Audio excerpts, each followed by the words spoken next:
नमस्कार दोस्तों, इस वीडियो में आपका फिर से स्वागत है। पिछली वीडियो में हमने पढ़ा था कि चित्रकला के कहाँ से कला आई, कहाँ से हुई, अजंता गुफाओं के बारे में, जोगीमरा गुफाओं में कहाँ से सबसे पहले भित्ति चित्रण परंपरा कहाँ से चालू हुई। फिर अपन ने मिनिएचर आर्ट को पढ़ा। फिर अपन ने वो जितने भी ये ग्रंथ होते हैं चित्रकला के ऊपर वो सब पढ़े अपन ने। वो तो थोड़ी बहुत रामायण थी वो अपन ने पढ़ी। अब दूसरा चैप्टर है चित्रकला के मूलाधार। इसको इंग्लिश में कहते हैं the elements of drawing and painting. ये सब कंपटीशन की तैयारी अगर आप कर रहे हो तो उसके लिए बहुत बहुत बहुत इंपॉर्टेंट चैप्टर है। तो इसका एक भी पॉइंट आप छोड़ नहीं सकते, मतलब कि। और अगर आपको थ्योरी अपनी स्ट्रॉन्ग करनी हो तो ये चैप्टर बहुत अच्छा है, क्योंकि मैं इस किताब से पढ़ा रहा हूँ, क्योंकि ये आरबीएसई वाली जो किताब है ये अच्छी वाली किताब है। बाकी जो अभी एनसीईआरटी की जो किताबें चल रही है वो भी मैं हालांकि पढ़ाऊँगा आपको, लेकिन उस किताब अभी दे नहीं रखा है, वो किताबों में ये चैप्टर है ही नहीं, तो आपके बेस कैसे क्लियर होंगे। इसलिए मैं ये चैप्टर पढ़ा रहा हूँ, इस बुक से मतलब चालू कर रहा हूँ। तो चालू करते हैं बिना किसी देरी के। तो ये सबसे पहले तो ये कुछ दे रखा था, ये है ना, कला के तत्व होते हैं रेखा, रूप, रंग, तान, पोत। छः तत्व होते हैं, 6 एलिमेंट्स कह सकते हैं इसे। रेखा, रूप, रंग, तान, पोत। इनको एक बार ब्रीफ में समझा देता हूँ। रेखा को होती है, लाइन होती है, लाइंस। इसमें सारी रेखाओं के बारे में दे रखा है, एक बार आप नज़र डाल दीजिए। सीधी खड़ी रेखा, लंबवत रेखा। इतना थोड़ा ब्लरी नज़र आ रहा होगा क्योंकि ये किताबों में भी ऐसे ही छपा हुआ था, किताबों में से इससे भी घटिया छपा हुआ था, लेकिन बस थोड़ा ध्यान में रखना पड़ता है। रूप क्या, कैसा क्या रूप होता है, किस स्ट्रक्चर में होता है, कौन से ज्योमेट्रिकल शेप में होता है। फिर आता है रंग मतलब कौन सा, आप रंग का देख के आप समझ गए होंगे। फिर आती है तान मतलब होती है कि रंगों की शेडिंग या कैसे क्या टोन दे रखा है उस हिसाब से। फिर आता है पोत क्या होता है, कैसा धरातल है, मतलब टेक्सचर एक बाइट आप देख सकते हैं कि जैसे कि लकड़ी का टेक्सचर अलग होता है, कैनवास का टेक्सचर अलग होता है, पेपर का टेक्सचर एकदम स्मूथ होता है, ये से। फिर आता है अंतराल के मतलब दो चीज़ों के बीच में दूरी, या एक तरह से आप कह सकते हैं कि किसी का अपन कंपोजिशन बनाते हैं, तो कंपोजिशन बनाने के लिए ऐसी एक, मतलब अपन को कुछ चीज़ों की सेंस होनी चाहिए, चीज़ें आगे रखी होनी चाहिए, पीछे रखी होनी चाहिए, कितना कहाँ से कितना माप लेना पड़ेगा, ये सब चीज़ें अंतराल में आती। तो मैंने आपको ये ब्रीफ समझा दिया, अब आगे चलते अपन। तो चित्रकला के तत्व। चित्रकला मनुष्य के विचारों को दृश्यात्मक अभिव्यक्ति प्रदान करती है और इस अभिव्यक्ति को संयोजित ढंग से प्रस्तुत करने में कला के तत्वों का योगदान होता है। कलाकृति इन तत्वों की संयोजनात्मक रूप व्यवस्था होती है एवं संयोजन से आकर्षक बनाने में निम्न तत्वों का महत्वपूर्ण भूमिका होती है। इन चित्रकला के मूल तत्व कहा जाता है, मतलब किसी भी चीज़ अपन कुछ भी आकृति या कुछ भी बना रहे तो उसमें, मतलब कुछ भी एक, मान लीजिए कि एक पेंटिंग बना रहे तो उसमें ये सब चीज़ों का होना बहुत ज़रूरी है, तब जाके वो एक पेंटिंग बनेगी। तो इसलिए इनको चित्रकला के तत्व कहा है। पहले भी मैंने बता दिया, 6 तत्व होते हैं, रेखा, रूप, रंग, तान, पोत, अंतराल। रेखा कला सृजन में बनाने में रेखा दृश्य अभिव्यक्ति का सर्वाधिक सरल एवं महत्वपूर्ण माध्यम है। रेखा को हम चित्रकार के भावों की अभिव्यक्ति का प्राचीनतम आधार भी मान सकते हैं। यह दृश्य संप्रेषण का प्राथमिक साधन है। यह दृश्य कला की सबसे छोटी इकाई बिंदु एवं रेखा के दो बिंदुओं के सीमाओं के बीच का विस्तार है। अब ये लाइन इंपॉर्टेंट की है कि मतलब रेखा है क्या, तो रेखा ये है कि ये दृश्य कला की सबसे छोटी इकाई और रेखा दो बिंदुओं के या दो सीमाओं के बीच का विस्तार है। ये बात आप ध्यान में रखना। ये कभी भी आपको डेफिनेशन पूछ सकते हैं, ऐसे कुछ डेफिनेशन लिखी हुई है या वो नहीं कहते कि फिलिंग द ब्लैंक्स आ सकते हैं, तो उसमें ऐसा कुछ पूछ सकते हैं। ठीक है, आगे चलते अपन। रेखा बनती है। किसी भी चित्र में रेखा का प्रतीकात्मक महत्व होता है और वह रूप की अभिव्यक्ति का प्रभाव को अंकित करती है। मतलब रूप एक तरह से, मतलब जो अपन चित्रकला का ओवरऑल जो स्ट्रक्चर होता है वो रेखा ही से ही बनता है। अब आप भी देख सकते हो कि किसी और चीज़ से तो बन नहीं सकता, रेखा होगी तभी कुछ आगे काम होगा। फिर आगे आते हैं रेखाओं का वर्गीकरण। रेखाओं का प्रमुख उद्देश्य होता है कि रूप का सृजन एवं भावों का अभिव्यक्ति। प्रत्येक रेखा के कुछ सामान्य प्रभाव होते हैं जिनका संबंध हमारी मनोदशा एवं संवेदनाओं से होता है और चित्र रचना में कलाकार इन रेखाओं गुणों का लाभ उठाता है। रेखाएं विभिन्न प्रकार की मानी जाती है। सबसे पहली रेखाएं आती है सीधी खड़ी एवं लंबवत रेखाएं, अथवा लंबवत, मतलब इसके दो नाम है, सीधी खड़ी एवं लंबवत रेखा। सीधी खड़ी रेखा है ऊंचाई और ऊर्ध्वगमन का प्रतीक है, मतलब अब ये इन चीज़ों आ रहे तो ये बहुत इंपॉर्टेंट चीज़ है। अगर आप इनको रटते रहिए 5 से 10 बार इस चैप्टर को आप पढ़ लीजिए तो आपके चेहरा कंठस्थ हो जाए, मतलब ये आपका चैप्टर पूरा कंठस्थ हो जाएगा। तो आप इसे देखते रहिए। जैसे कि पेड़ का सीधा होना, मतलब ये एक तरह की एक ऐसी लाइन है, इसे समझ रहे हो, ये एक सीधी लाइन है। तो इसमें अपन को क्या पता चल रहा है कि एक तो ये व्यक्ति खड़ा होता है, जैसे व्यक्ति खड़ा होता है, इन चीज़ों को आप देख सकते हो, बोतल खड़ी है, ठीक है। ये रेखा है हमारे मन की उच्चता, महत्वाकांक्षा, दृढ़ता, गौरव, अभिजात्य, स्थिरता एवं शाश्वतता की अनुभूति जगाती है। मतलब ये इसके टाइप है, ये रेखा किस भाव को सब मतलब करती है। फिर आगे आती है सीधी पड़ी क्षितिज रेखा। अब सीधी पड़ी क्षितिज रेखा मतलब कि ऐसी रेखा, अब ये एक तरह का परपेंडिकुलर बन चुका है, लेकिन सीधी पड़ी रेखा ऐसी होती है जो, अब ऐसा इस रेखा को मान सकते हो कि एक सोता हुआ आदमी, सोता हुआ या स्थिर पड़ी हुई कुछ भी चीज़ हो या अपन ने टेढ़ी रख दी हो। लंबवत रेखा आकार पर आधार प्रदान करती है। मनुष्य विश्राम अथवा सुप्ता अवस्था में क्षितिज रेखा क्षितिज स्थिति में होता है। क्षितिज मतलब इसमें देर का है कि अगर मनुष्य सोता है तो वो एक क्षितिज स्थिति होती है, मतलब कि एक हॉरिजॉन्टल लाइन कह सकते हैं, सॉरी मैं हॉरिजॉन्टल कह सकते हैं या क्या परपेंडिकुलर, तो सॉरी मैंने पहले कह दिया, हॉरिजॉन्टल लाइन में सो रहा होता है, ठीक है। तो आप ये किसको दर्शाती, ये रेखा है मानसिक शांति, विश्राम, निष्क्रियता, संतुलन, स्थिरता आदि मौन भाव का द्योतक है, ठीक है। ये थोड़ा इजी है तो आपको समझ में आ जाएगा, और मैं थोड़ा आसान तरीके से समझाने की कोशिश करूँगा, और इस चैप्टर को जल्द से जल्द मैं आपको मतलब ज़्यादा से ज़्यादा टाइम नहीं लेते हुए कम मैं आपको समझाने की कोशिश करूँगा, ठीक है। फिर आती है तिरछी अथवा कर्णवत रेखा है। तिरछी एवं कर्णवत रेखा, अब ये रेखा ऐसी होती है, एक तो अब मैंने बनाई लंबवत रेखा, फिर आती है क्षितिज रेखा, फिर आती है तिरछी रेखा। तिरछी रेखा ये ऐसी जाती है, ऐसी, ये तिरछी रेखा या कर्णवत रेखा कहते हैं इसे, ठीक है। ये रेखा अंतराल में तिरछी व आड़ी खींची जाती है, अतः कर्णवत रेखा, आड़ी मतलब ऐसे है, कर्णवत कही जाती है। ये रेखा गति, तीव्रता, उत्तेजना, व्याकुलता एवं नाटकीयता आदि भाव का संचार करती है। मतलब इसके ये भाव होते हैं, ठीक है। अपन को देखने से भी ये लग रही है, अपन कुछ भी अगर तेज चीज़ बना रहे तो उसके पीछे ऐसे कुछ एनिमेशन, कोई भी एनिमेटर होता है तो वो ऐसा कुछ करता है कि वो ऐसे कुछ भी चीज़ होती है, उसके कुछ भी एक सब्जेक्ट होता है, उसको तेज़ी से भगाना होता है, तो वो ऐसी लाइनें वो जोड़ता है जिससे अपन को लगता है कि वो चीज़ तेज़ी से भाग रही है। तो उसमें अपन को क्या भाव नज़र आया, तो गति आ रही है, तीव्रता आ रही है कि तेज दौड़ रहा है, उत्तेजना आ रही है कि अंदर से उत्तेजित हो रहा है, व्याकुल हो रहा है, नाटकीयता भी हो सकता है, नाटक भी कर सकता है, ठीक है। आगे बढ़ते हैं अपन। फिर आती है कि कोणीय रेखा है। कोणीय रेखा है मतलब दिशा परिवर्तन करती रहती है। वो कोणीय रेखा है जिसे, ये रेखा असुरक्षा, अस्पष्टता, संघर्ष, मतलब ये रेखा ऐसे चलती है, कभी ऐसे चलती है, ऐसे ऐसे, मतलब ऐसे, ये ऐसे कभी भी अपना दिशा मोड़ती रहती है, ठीक है। तो अब ये बताता हूँ, जो रेखाएं शीघ्रता से दिशा परिवर्तन करती है वह कोणीय रेखाएं कहलाती है। ये रेखाएं असुरक्षा, मतलब आप ही सोच सकते हो, अगर आप देखो एक लाइन, जैसे कि आप ये एक रास्ता है, आप जा रहे हो, अब मान लीजिए आपके पीछे कोई कुत्ता भाग गया, मान लीजिए, भागना नहीं चाहिए वैसे तो, इधर रास्ते इधर रास्ते इधर रास्ते, तो आप जा रहे हो, कभी इधर भाग रहे हो, कभी इधर भाग रहे हो, तो मतलब इसमें कुछ तो चीज़ें नज़र आ रही, तो एक असुरक्षा नज़र आ रही है, एक अस्पष्टता, आपको कहाँ जाना है, व्याकुलता नज़र आ रही है क्योंकि कुत्ता पीछे भाग रहा है, इसलिए सॉरी ऐसा एग्जाम्पल देना पड़ता है, इसलिए आपको समझ में आया। फिर आते हैं संघर्ष नज़र आ रहा है, संघर्ष भी होता है भाई, कुत्ते पीछे दौड़ जाते तो होता ही है ना। फिर आती है क्षणिकता, फिर अगाध भावों को प्रस्तुत करती है, ठीक है। फिर आती एक पुंजीय रेखा। एक पुंजीय रेखा शोभा, प्रसाद, स्वच्छंदता, लिप्तता, अभिलाषा आदि, इसको इतना नहीं याद रखोगे तो चलेगा। ये कोणीय रेखा को ध्यान रखना और वो आगे वाली को सब ध्यान रखना। फिर आती है चक्राकार रेखा है। चक्राकार, वृत्ताकार एवं कुंडली सर्पाकार रेखा इस चक्राकार रेखाओं को अंतर्गत आती है, मतलब कि ऐसे सांप जैसी।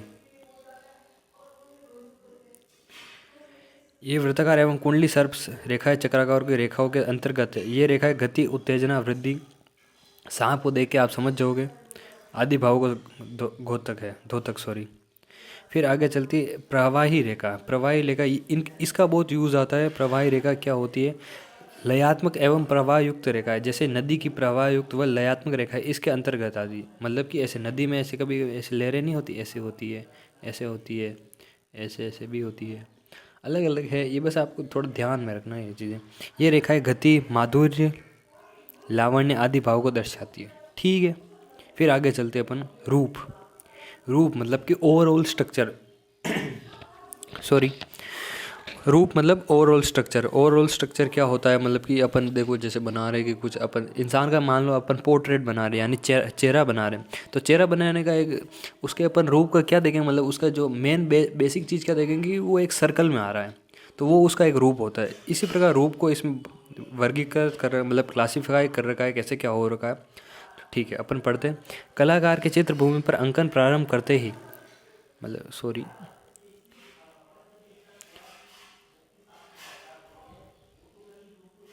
कलाकार के चित्र भूमि पर अंकन प्रारंभ करते ही रूप का निर्माण आरंभ हो जाता है। इस रूप सृजन के साथ ही चित्र भूमि सक्रिय हो जाती है और वह सक्रिय रूपों, आकारों तथा सहायक आकारों के मध्य विभक्त हो जाती है। इन्हें रूप ही कहा जाता है। इस प्रकार वह क्षेत्र स्थान जिसका निश्चित आकार और वर्ण है, इसका निर्धारण वस्तु के बाह्य रूपों से होता है। आकृतियों के बिना दृश्य कलाओं का अस्तित्व नहीं है। आकृति की रचना विषय आवश्यकता अनुसार और सादृश्य मूलक, आकृति मूलक या अमूर्त भी हो सकती है।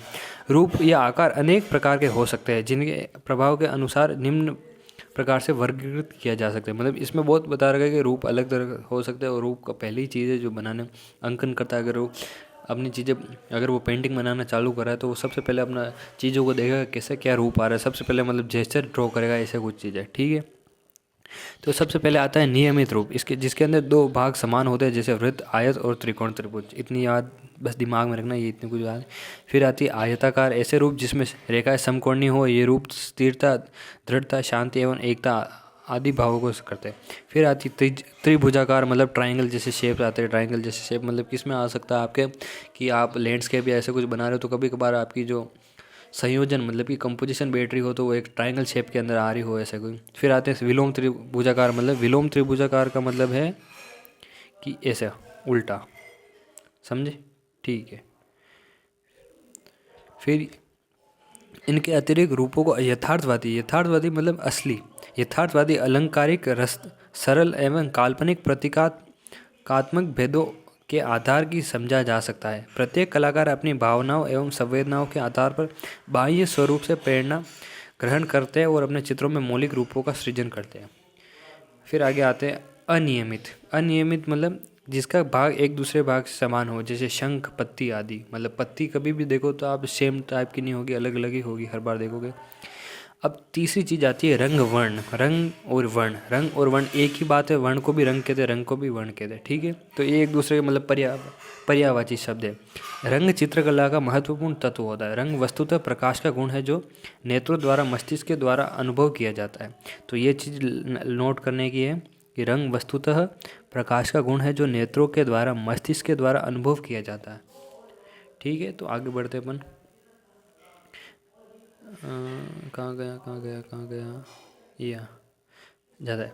प्रकाश की किरणें जब किसी वस्तु पर पड़ती है तो वो अपने प्रकाश के कुछ भाग को आत्मसात कर परिबिंबित करती है और वह प्रतिबिंब हमारे रंग के रूप में दिखाई देता है। ऐसे इंद्रधनुष के उदाहरण से हम समझे जा सकता है कि जहाँ प्रकाश की किरणें विबग्योर, बैंगनी, मतलब विबग्योर एक तरह का है, इसमें वायलेट, आसमानी, नीला, ब्लू, हरा, ग्रीन, पीला, नीला, ऐसे रंगों के अभाव में दिखाई देता है। इस त्रिकोण शीशे के द्वारा हमें समझा जा सकता है। मतलब त्रिकोण एक रंग की सारणी होती है, मतलब एक तरह की एक टेबल होती है जिसके अंदर अपन समझ सकते हैं कौन सा रंग, कौन सा प्राइमरी रंग है, कौन सा सेकेंडरी रंग है, कौन सा टर्टरी रंग है। तो ठीक है, प्रत्येक रंग की कुछ भौतिक गुण होते हैं जिन्हें निम्न प्रकार से समझा जा सकता है। अब ये रंगों के अंदर तारे के रंग में क्या क्या होते हैं, किन चीज़ों को अपन को समझना पड़ता है, तो ब्रीफ में समझा देता हूँ। रंग सबसे होती है रंगत। रंगत मतलब कौन सा क्या रंग है जो अपन को देखना पड़ता है। मतलब अब ये मैंने पीला मार्ग चलाया तो आपको पता पड़ रहा है इसमें पीलापन है, मतलब कि कुछ भी चीज़ का पन। जैसे लाल चलाया, शायद और कम कर दो यार इसकी, लाल, इसकी लाल रंगत है। फिर आता है ये कौन सा, नीला, इसकी नीली रंगत है। मतलब कुछ भी अपन रंग देख रहे हो, जैसे कि अपन स्किन कलर देखते हैं तो उसमें अपन को थोड़ी थोड़ी नज़र आती है कि या तो पीली रंगत है इसमें या थोड़ी थोड़ी लाल रंगत है। होठों पे थोड़ी लाल रंगत आती है, ऐसे इन चीज़ों को समझे। फिर आता है मान। मान मतलब होता है कि रंगों का, मतलब कि क्या कह सकते हैं कि रंगों में हल्कापन या गहरापन। ठीक है, फिर आती है प्रबलता। प्रबलता कह सकते हैं कि चटकपन रंगों का। अब मैंने ये वायलेट रंग चलाया, ये कितना चटक रंग चल रहा है, एकदम सपाट, इसमें कुछ हल्कापन तो है भी नहीं, बस यही कुछ है। फिर आगे चलते अपन, फिर आगे है हल्की रंगत और गहरी रंगत। हल्की रंगत मतलब वही शेडिंग का टाइप, जिसमें हल्की रंगत में क्या होगा, अपन रंग को बिल्कुल पानी मिला मिला के हल्का करते रहेंगे या कौन सा भी ऑयल मिला मिला के हल्का करते रहेंगे। गहरी रंगत होगी तो उसमें और थोड़ा उसको डार्क होता रहेगा। ये आगे आती रहेगी तो मैं आपको सही से समझा दूंगा। अब सबसे पहले रंगों का स्वभाव रंगत कहलाता है। मतलब कौन सा लाल है, कौन सा पीला है, कौन सा नीला है, तो ये स्वभाव होता है रंगों का। रंगत रंग वह गुण होता है जिसके द्वारा हम लाल, पीले, नीले के बीच भेद कर सकते हैं। देखो यही भी ये लिखा हुआ है कि भेद कर सकते हैं। फिर आता है मान। मान मतलब रंगत के हल्के व गहरेपन का सूचक है। इसे रंगों का गहरापन हल्कापन भी कहते हैं।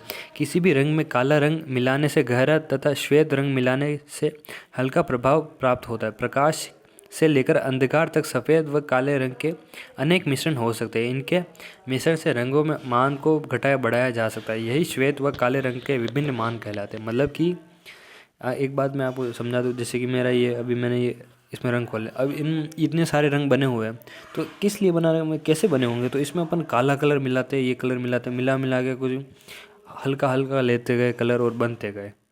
ठीक है, मतलब अगर किसी चीज़ में डार्क बना, मतलब डार्क बना तो उसमें काला और मिलाते रहे। फिर अगर किसी चीज़ को लाइट करना तो सफ़ेद मिलाते गए, तो ये होता गया। तो ये साधारण सिंपल चीज़ों को आप ज़्यादा पकड़ें, ज़्यादा दिमाग में कॉम्प्लिकेटेड चीज़ों को नहीं डालें, तो आपको समझने में ज़्यादा आसानी होगी। सॉरी। फिर आती है प्रबलता। प्रबलता होती है रंगों का चटकपन। अभिप्राय है चटकदार, मतलब चटकपन, कितना चटक रंग चल रहा है, रंगों से होता है। यह रंग में चटकपन की शुद्धता के कारण भी हो सकता है और किन्हीं रंगों के मिश्रण द्वारा भी, अर्थात जिन रंगों में चटकपन हो या जिन रंगों के मिश्रण से रंगों में तेजपन आ जाए, जैसे अपना होता है नियोन कलर या छपरी कलर जिसको आप समझ सकते हैं, उन रंगों का यह गुण प्रबलता कहलाती है। ठीक है, तो आगे चलते फिर से अपन, ठीक बहुत बात बोल रहा हूँ मैं। फिर आती है हल्की रंगत।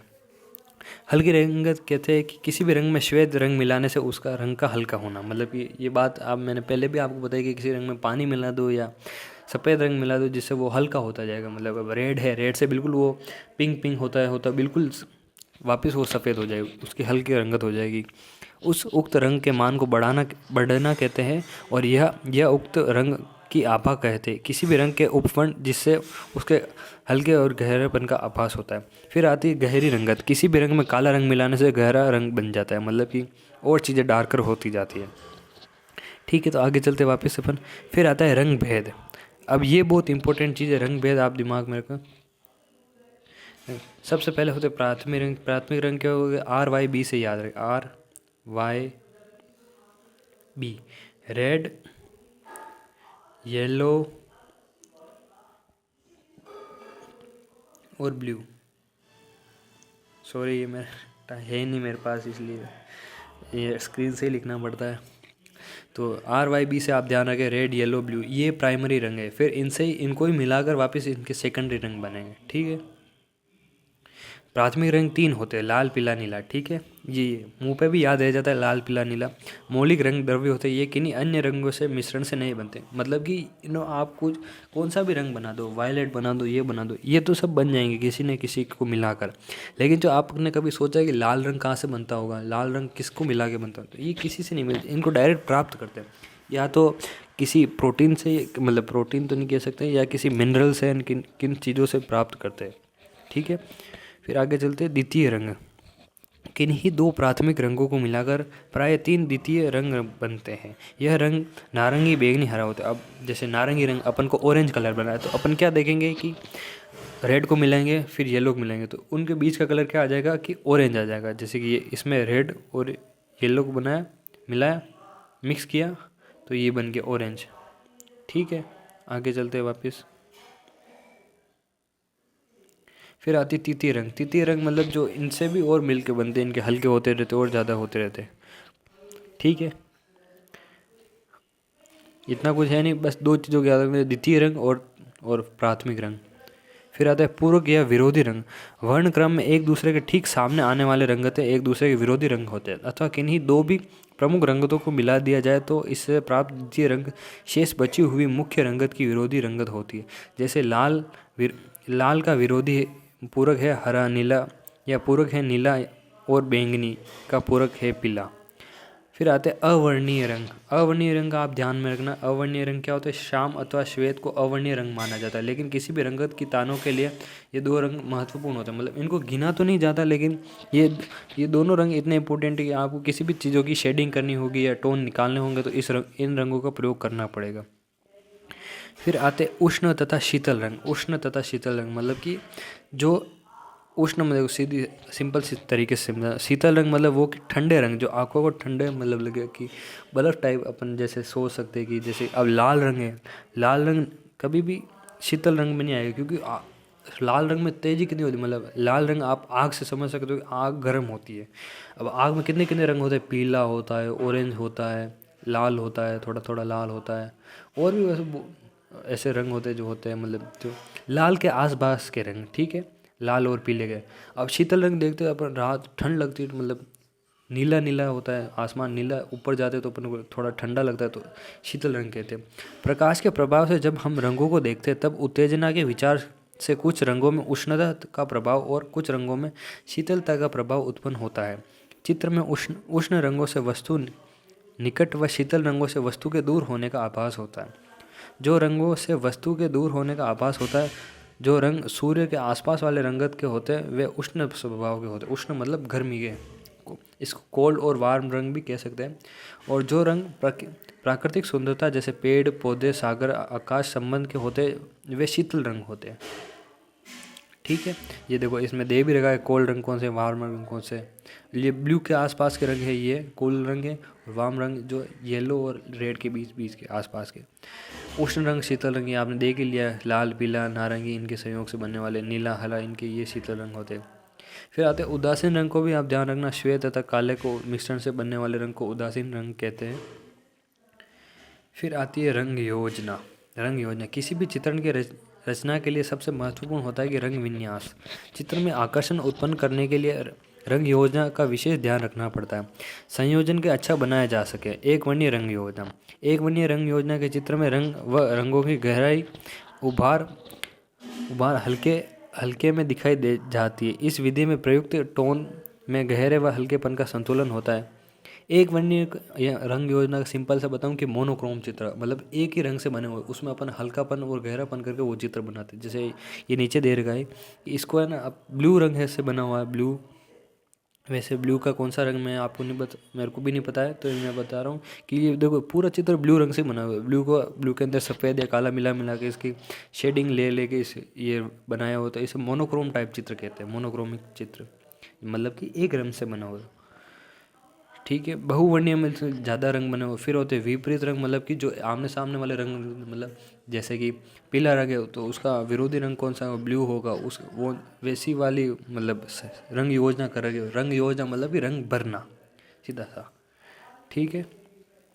फिर आगे चलते हैं कि विरोधी रंग योजना वही से वापिस आ गई। फिर वर्णहीन रंग योजना, ये बात ध्यान रखना है कि चित्रांकन में श्वेत तथा काले भूरे रंगों का प्रयोग करने से चित्र वर्णहीन कहलाता है, ठीक है।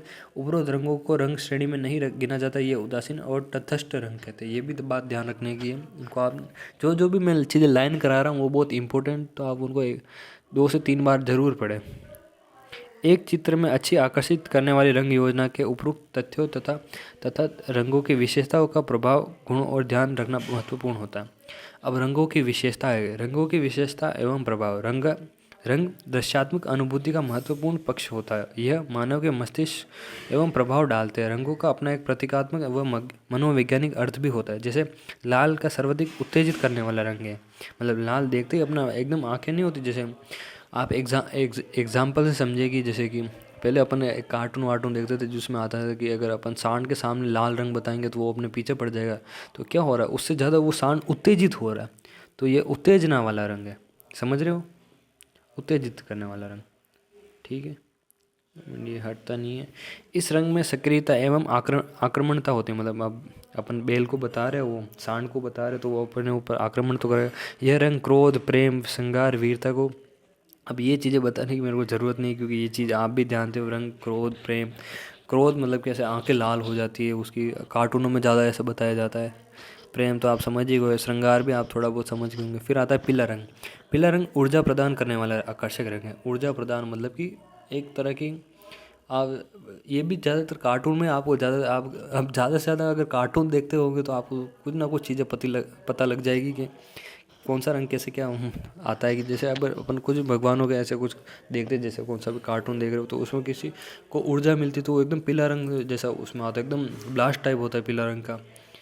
तो आकर्षक रंग होता है, मतलब ये अपने मानसिक सक्रियता को बढ़ाने वाला होता है।